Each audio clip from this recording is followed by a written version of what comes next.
It's something we hear all the time on alternative media. The US is in decline, its days of empire are over, and the US dollar is soon to wither away into nothing as inflation runs unchecked. The developing world is catching up and already dominates the real industry of the world. Within 5 years, China will have a larger economy, within 10, a better military, and 15, more influence as well. The petrodollar is over, and with it, the US economy is done for as well, and it's all American politicians' fault. Hubris regarding money printing, woke politics, and a needless desire to antagonize Russia have brought this downfall.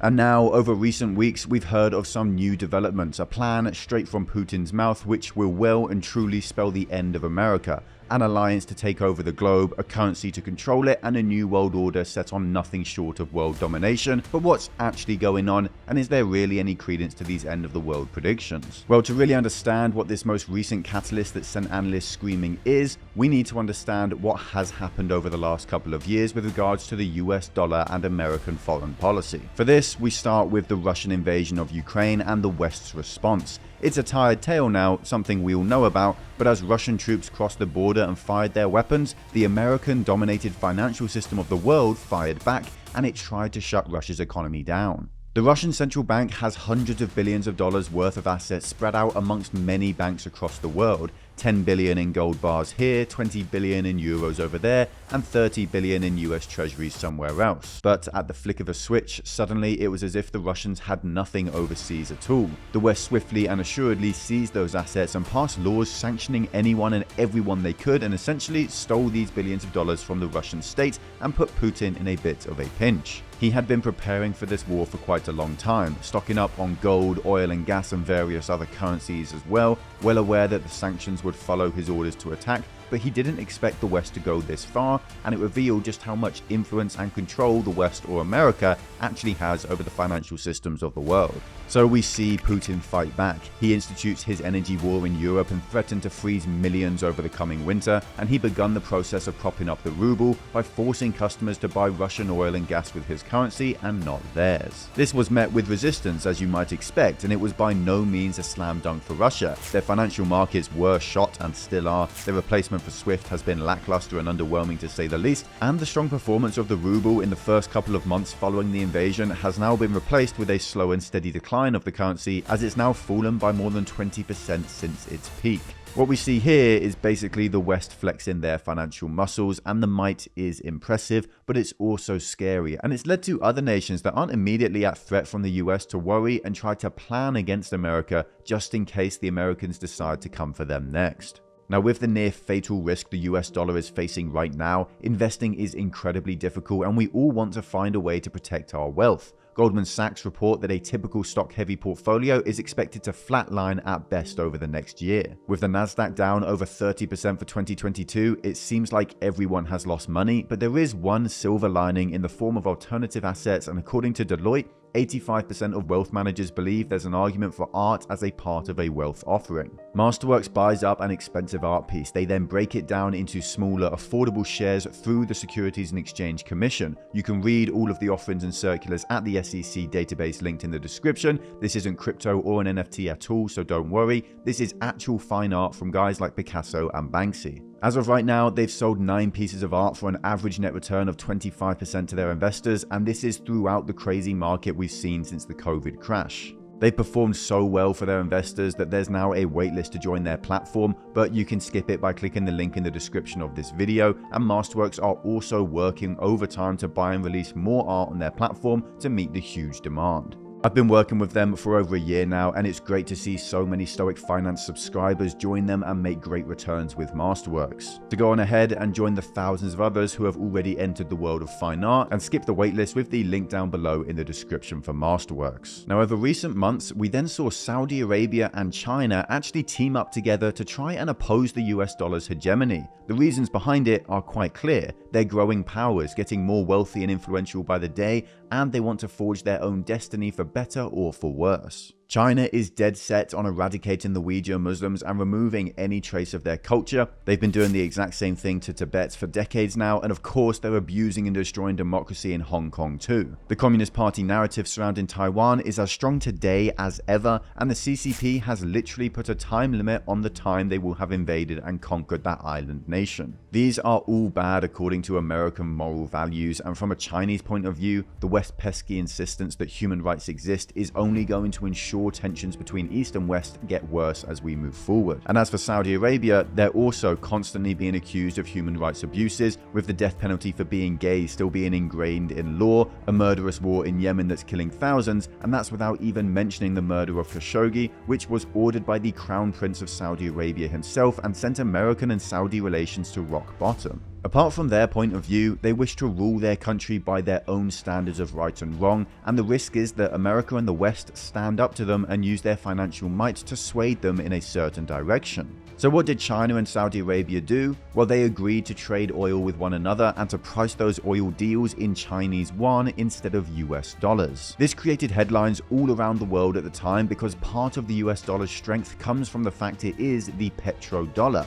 Oil is obviously important for every nation, we all know that, and for ease of trade, it's all priced and sold in the US dollar, which gives the US an inherent global demand to its currency and basically allows it to print money at a far greater rate than any other nation in history. This was Saudi Arabia and China telling the Americans that they're not omnipotent and their shenanigans won't work on them. Of course, below the surface, this development wasn't as big a deal as the East would have you believe. This deal was only done to prove that it could be done, and most oil sales between the two nations have continued to be priced and transacted in US dollars. To top it all off, those that have been priced in yuan have ultimately still been paid for in dollars too. But China haven't let the reality of these headlines hurt their ego, as they've been continuously pushing this idea further, and in early December, they continue to urge Arab countries to trade their oil and gas in exchange for yuan instead of dollars. Saudi Arabia and China in particular are trying to make a point, to prove that they can operate without US dollars if they need to, and that the US shouldn't overplay its hand. It's an early step, and alone it really wouldn't be worth talking about, but it's a precedent, it's opposition, and it's a trend that we've seen continue and actually explode recently, and that leads us on to the announcement from Putin himself that this video is really about. So what exactly happened? Well, months ago now, Vladimir Putin announced that the BRICS countries of Brazil, Russia, India, China, and South Africa are going to be getting together to form a new currency to try and rival the might of the US dollar and end its hegemony. Putin said that they are specifically trying to create a new global reserve currency, a form of money that is so valuable that every government of every country in the world feels obliged to buy up as much as they can to ensure the continued financial stability of their nation. A few months later, and we hear again from Russia, this time from the diplomat Pavel, that these countries are cooperating and will be using their current currencies as a mixed basket to create this new currency to take over the world. As these shadowy figures were making moves behind the scenes, Russia was also working to position its own currency, the ruble, as a stronger asset more desirable to other countries around the world, and they did this with a tool as old as time itself: gold. Back in April of 2022, Russia announced that for the first time in years that the ruble would be pegged to the value of gold, or more specifically, 5,000 rubles would be worth 1 gram of gold. This ended a multi-decade long period where there simply were not any gold-backed currencies around the world, and fiat currencies like the US dollar reigned supreme. At the same time, Russia also announced that those overseas customers buying up Russian natural resources would be required to pay in rubles. And how would they get those rubles? Well, by giving the Russian central bank gold, of course. Now, to be clear, this is not a pure gold standard, but it does help to strengthen and increase the reliability of the ruble, and it also gives us an insight into where Russia and other BRIC nations might be going with their currencies in the future. The third development that we have to work with is that Saudi Arabia and actually the United Arab Emirates are looking to join the BRICS group and work with those other nations to try and assist each other economically, and of course dismantling American hegemony would be a nice little outcome for them as well. Now, what we know at this point is that the BRICS nations are looking to create their own currency to oppose the American dollar and the US in general. We know that Russia has just loosely pegged its currency to the value of gold, and we know that two massive oil producing nations, Saudi Arabia and the United Arab Emirates, are looking to join BRICS as well. Speculation is flowing around that with the addition of these two oil superpowers, BRICS will then have control over a quarter of all land in the entire world, over $1,560 trillion in natural resources wealth and a population of well over 40% of the planet. With this kind of backing, many believe, and Putin is trying to convince us all, that this currency would be so monumentally important because it would be valued according to the natural resources that its constituent nations control. We've all heard of the petrodollar, and most people understand that a large reason the US dollar is so valuable is because oil trade is completely dominated by the dollar. But what if this new currency not only dominated trade in oil, but also natural gas, coal, copper, iron ore, and almost every other natural resource you can imagine? The implication is clear that this really could turn the world as we know it on its head, and that the process is actually already on its way.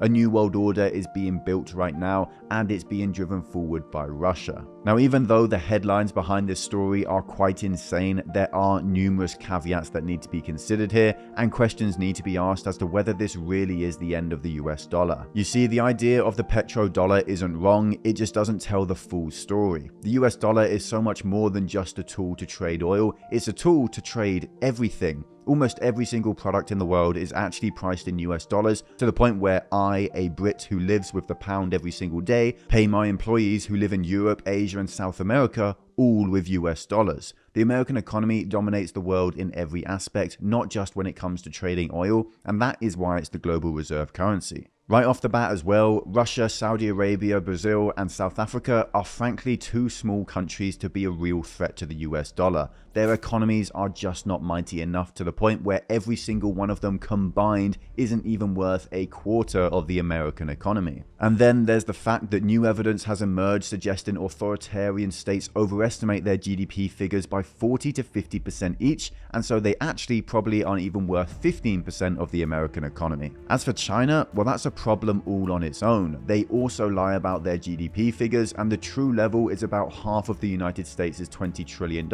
and yes, many people believe China is going to outpace the US, but they're already seeing demographic collapse because of their one-child policy, and it's expected that in a few decades' time, China's population will literally halve. That's without even mentioning the fact that China is turning more communist by the day, and communism never bodes well for a nation's economy. The simple fact is that these BRICS countries are in no position to take on the US economy and its might, but there is one country I distinctly missed out there that might actually be a problem for the US: India. Now, India within a few years will already be the most populated country in the world, and it's far more likely to turn out as an actual democracy with capitalism driving economic growth and wealth than any of the others. If things go well for India, then in a few decades they might actually be in a position to challenge the US, but that is only in a few decades, and as already mentioned, that doesn't mean BRICS will be able to challenge the US. If you think that China, Russia, or Brazil will happily do as they're told and be the pet of global India, then I don't know why you're even watching this video. The truth is that the US dollar is likely to reign over all of us for decades to come, and when it does finally get replaced, it's incredibly unlikely it will be at the hands of some weird Russian oil and gas-backed ruble or even the Chinese yuan. It will be replaced by the Indian rupee or maybe some random Central African conglomerate, as we are currently witnessing a population explosion there that will change power dynamics all around the world as well. As for China in particular, its economic miracle is dead, or rather, it just never happened. It was a mirage, an illusion, or a lie propagated by the Chinese Communist Party and enabled by useful idiots happy to look the other way, as Chinese labor was cheap and it made them rich. The Communist Party has been demolishing wealth everywhere it can find it, and their only solution is to lie about their true GDP figures. We went in depth into this entire topic for this video here and explained exactly why Xi Jinping's dreams of empire are dead before they ever even started. And if you're a long-time viewer of the channel and used to enjoy the daily market update series we did, well, we're bringing it back in the form of an email newsletter. It takes 10 seconds to sign up and is entirely absolutely free, and we just send out a couple emails a week explaining everything you need to stay up to date on the markets.